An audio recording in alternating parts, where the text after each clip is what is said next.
इस कार्यक्रम के पुण्यार्चक हैं श्री वर्धमान श्वेतांबर स्थानकवासी जैन श्रावक संघ ट्रस्ट, उपाध्याय प्रवर प्रवीण ऋषि चातुर्मास समिति। एक भाव सबसे पहले मन में जन्माइए, तैयार करिए। जहां काम पूरा हो गया वहां से मैं मुक्त हो गया। जब तक काम होता नहीं तब तक मैं वहां पर हूं, काम पूरा हो गया मुक्त हो जाइए। प्राय अपना ऐसा होता है कि काम पूरा होने के बाद भी अपन वहां से अलग नहीं हो पाते, और जब अलग नहीं हो पाते हैं तो उलझने खड़ी हो जाती हैं। निसर्ग के तरफ देखिए, फूल तब तक ही पौधे पर रहता है जब तक वो पूरा खिलता नहीं। फल पेड़ पर तब तक ही रहता है कि जब तक वो पूरा पकता नहीं है। पकने के बाद कोई फूल पौधे पर रहता नहीं, कोई फल पेड़ पर रहता नहीं है। उद्देश्य पूर्ण हो गया, निवृत्त हो जाएंगे। और जो निवृत्त हो न पाए उद्देश्य पूरा होने के बाद भी, वे कभी फ्री हो नहीं पाए, वे कभी मोक्ष में जा नहीं पाए, गए नहीं, जाते नहीं और जाएंगे नहीं। जैसे आप यहां आए हो, घर का सारा काम करके आए हो, बी फ्री माइंड। किस लिए वहां चित्त अटकाते हो? तन यहां पर, मन वहां पर। जहां तन है वहां मन नहीं, जहां मन है वहां तन नहीं। इसके बढ़कर के तनाव का और कारण क्या हो सकता है? ये उन महापुरुषों की जीवन गाथा का गान हम कर रहे हैं कि इन्होंने जो सोचा उसको सच किया, सच होते ही बाय बाय किया है। अंतिम श्वास में केवल ज्ञान और अंतिम श्वास में मुक्ति, दोनों एक साथ। मैंने डे 1 में आपको कहा था कि 2 प्रकार के साधक होते हैं। एक केवल ज्ञान हो जाता है लेकिन सांस छोड़ते नहीं, और सांस लेते ही रहते हैं। और अंतगढ़ दशांग सूत्र में उन महापुरुषों का वर्णन है, उन महान आत्माओं का वर्णन है जिन्होंने केवल ज्ञान होने के बाद इस तन को पकड़ के रखा ही नहीं, तन को छोड़ दिया। इस तन का तब तक ही उपयोग है जब तक केवल ज्ञान नहीं होता है। केवल ज्ञान होने के बाद जूते कब तक पांव में पहनने हैं? अब गाड़ी में कब तक बैठते हो? चलो जूतों का छोड़ दो। ठिकाने पर पहुंचने के बाद गाड़ी छोड़ते हो कि पकड़ के बैठते हो? ये तन गाड़ी है, ये शरीर नौका है।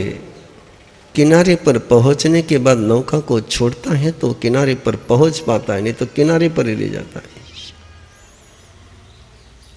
श्री कृष्ण वासुदेव ने देखा, सुना, क्या मनुष्य की अधमता होती है।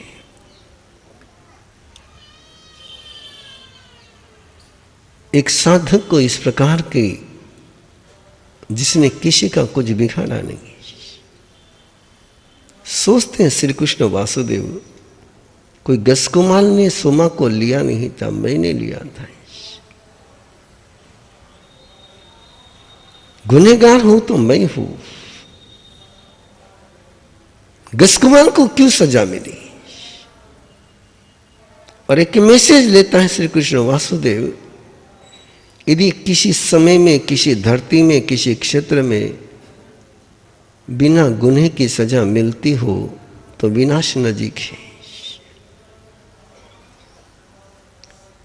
किसी साधु को ऐसी मौत मिलती हो तो पक्का है कि द्वारिका नगरी अब सुरक्षित नहीं है। जहां इस प्रकार के पापी रह सकते हैं वो नगरी सुरक्षित नहीं है। इसलिए मन में एक शंका निर्माण हो गई कि जिस नगरी के निर्माण करने के लिए मैंने तेला किया था, जिस नगरी के निर्माण के लिए मैं जहां मथुरा को छोड़ करके यहां आया था, जिस नगरी ने मुझे और मेरी प्रजा को जरासंध के आक्रमण से सुरक्षित किया था, जो दुश्मनों के हर हमले से सुरक्षित है नगरी, जिसमें समृद्धि है, संपत्ति है, सब कुछ है, किसी बात की कोई कमी नहीं है, उसके बावजूद ये नगरी अब ये सुरक्षित नहीं रहेगी। और किसी भी व्यक्ति के मन में पीड़ा तो होगी कि उसने जो बनाया है उसकी आंखों के सामने समाप्त होने लग जाए,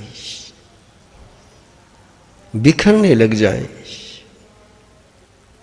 लेकिन वो श्री कृष्ण वासुदेव है, उसने अरिष्ट नेमी परमात्मा से जाकर के पूछा कि प्रभु, इस द्वारिका नगरी के निर्माण का एक कारण था कि जरासंध के आक्रमणों का जवाब हम मथुरा में दे नहीं सकते थे, इसलिए हमने स्थानांतर किया, माइग्रेशन किया, इस धरती पर आकर के हमने नगरी का निर्माण किया। लेकिन क्या है, ये नगरी पीढ़ी दर पीढ़ी चल पाएगी? जैसे मथुरा पीढ़ी दर पीढ़ी चली है कि मेरे आंखों के सामने ही मुझे द्वारिका की मौत देखनी पड़ेगी। परमात्मा ने कहा कि तेरे सामने ही द्वारिका का विनाश होगा। सुनना कितना भारी गया होगा। और फिर श्री कृष्ण वासुदेव पूछते हैं, इसके निर्माण का कारण तो मुझे पता है, इसके विनाश के लिए कौन जिम्मेदार होगा? निर्माण की जिम्मेदारी तो सब लेते हैं, लेकिन विनाश की जिम्मेदारी किसके कंधों पर आएगी? और परमात्मा ने त्रिकुट बताया है। त्रिकुट समझते हो ना? त्रिफला। एक से नहीं होगा विनाश। शराब, आग और द्वैपायन ऋषि, इनका संगम होगा, तब द्वारिका का विनाश होगा। केवल शराब के कारण से विनाश नहीं, केवल आग के कारण से विनाश नहीं, और केवल द्वैपायन ऋषि के कारण से विनाश नहीं। ये सभा चल रही है केवल तुम्हारे कारण से, केवल मेरे कारण से? क्या हम दोनों के कारण से? नहीं, एक तीसरा कारण है, तीर्थंकर परमात्मा का पुण्य है। मोक्ष मिलता है तो उसके भी 3 कारण हैं, सम्यक दर्शन, सम्यक ज्ञान और सम्यक चरित्र। नरक मिलता है तो भी उसके 3 कारण हैं, मिथ्या दर्शन, मिथ्या ज्ञान, मिथ्या पराक्रम। समाधान होगा तो उसके 3 कारण से होगा, ये किसी समाधान नहीं होगा। नॉलेज अच्छा होगा तो समाधान नहीं होगा, भावना अच्छी होगी तो समाधान नहीं होगा, और केवल प्रैक्टिकल से ही किया तो भी समाधान नहीं होगा। ये तीनों का संगम होगा तो ही समाधान होगा। विनाश के 3 कारण बताए, डिटेल में पूछा श्री कृष्ण वासुदेव ने। द्वैपायन ऋषि ने जब ये बात सुनी कि मेरे कारण से द्वारिका नगरी का विनाश होगा,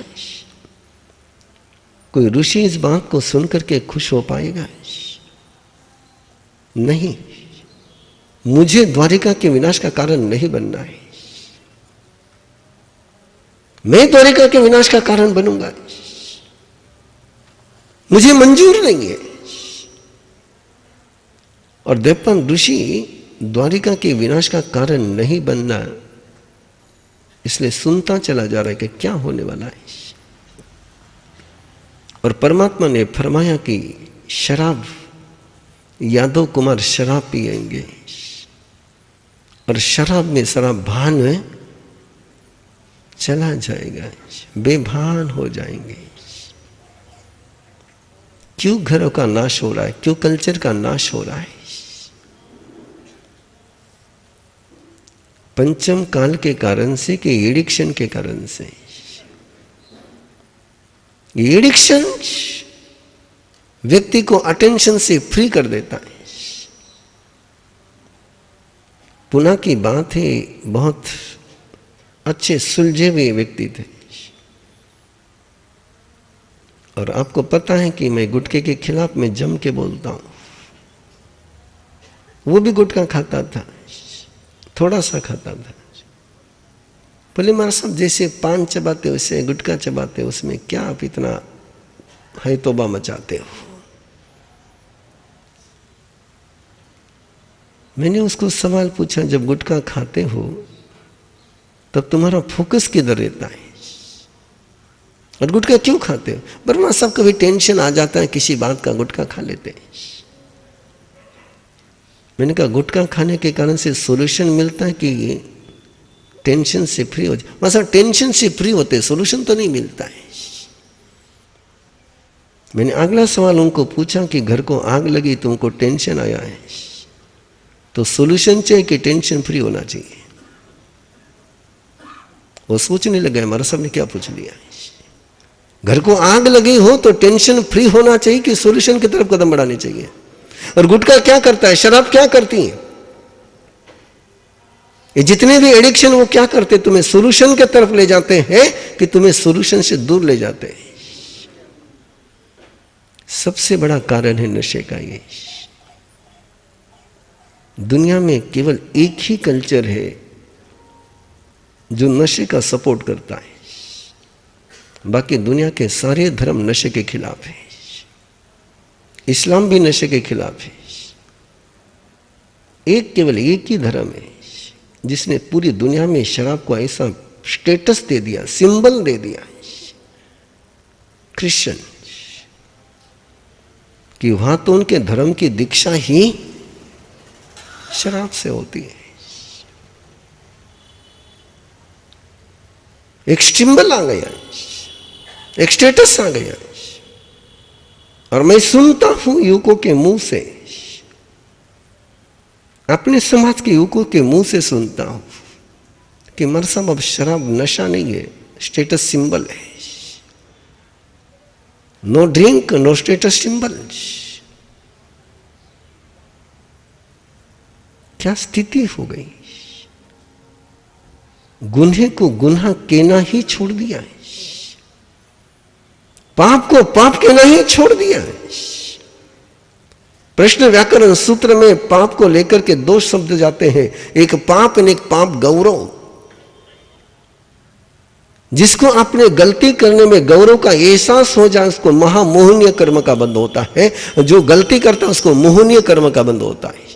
कोई पाप करता है तो मोहनीय कर्म का बंध है, और कोई पाप कर करके गौरव की अनुभूति करता है तो महामोहनीय कर्म का बंध होता है। पहले लोग शराब पीते थे लेकिन अंदर में गिल्टी फील करते थे, अब लोग शराब पीते हैं तो गिल्टी फील नहीं करते। क्या फील करते हैं आप बताओगे?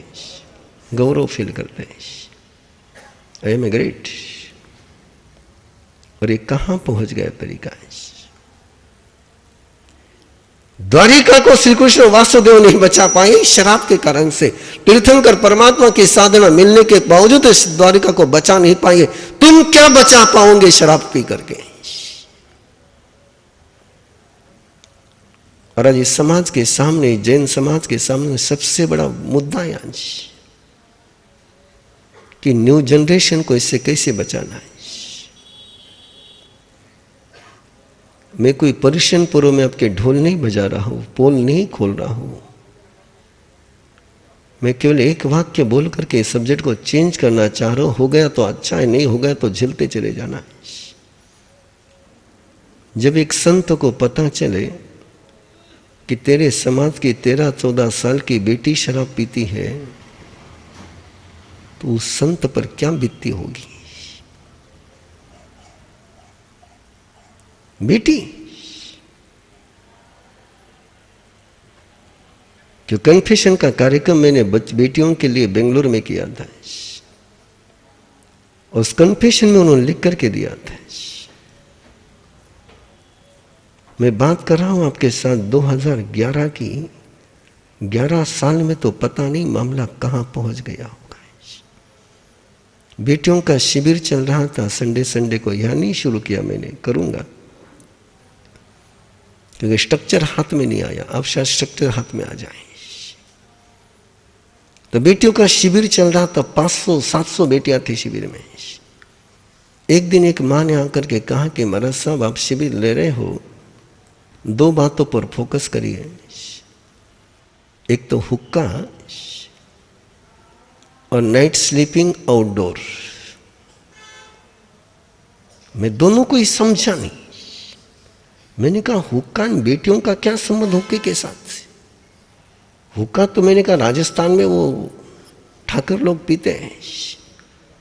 बच्चियों का हुक्के से क्या संबंध? उस बहन ने मुझे बताया कि मेरा साहब यहाँ हुक्के की होटल है, वहां जाकर के सारी डिटेल उसने दी मुझे। ऐसा ऐसा हुक्का होता, उसमें ये होता वो होता, सारी किस्से सुनाए उसने। मैंने गलती करी। दूसरे दिन कुछ बेटियां दर्शन के लिए आई। उनको पूछा हुक्का? बोले यस महाराज। मैं नाम नहीं लेता हूं। दूसरी बार जब मैंने पूछा तो उनके नाना नानी के सामने पूछा, और नाना नानी मेरे बहुत क्लोज में थे। नाना नानी के सामने उनके दोहिती को पूछा हुक्का? बोले यस महाराज। और नाना नानी मुझे पूछे महाराज साहब क्या पूछा आपने? इन्होंने क्या कहा? बोले तुम मत पड़ो झंझट में। शाम के 4-4:30 बजे चेन्नई की कुछ बेटियां दर्शन के लिए आई।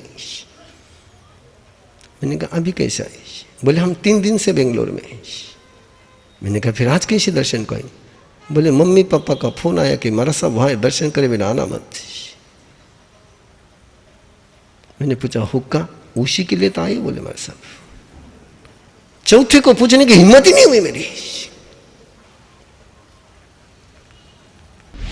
इस कार्यक्रम के पुण्यार्चक हैं श्री वर्धमान श्वेतांबर स्थानकवासी जैन श्रावक संघ ट्रस्ट, उपाध्याय प्रवर प्रवीण ऋषि चातुर्मास समिति, महावीर भवन इंदौर।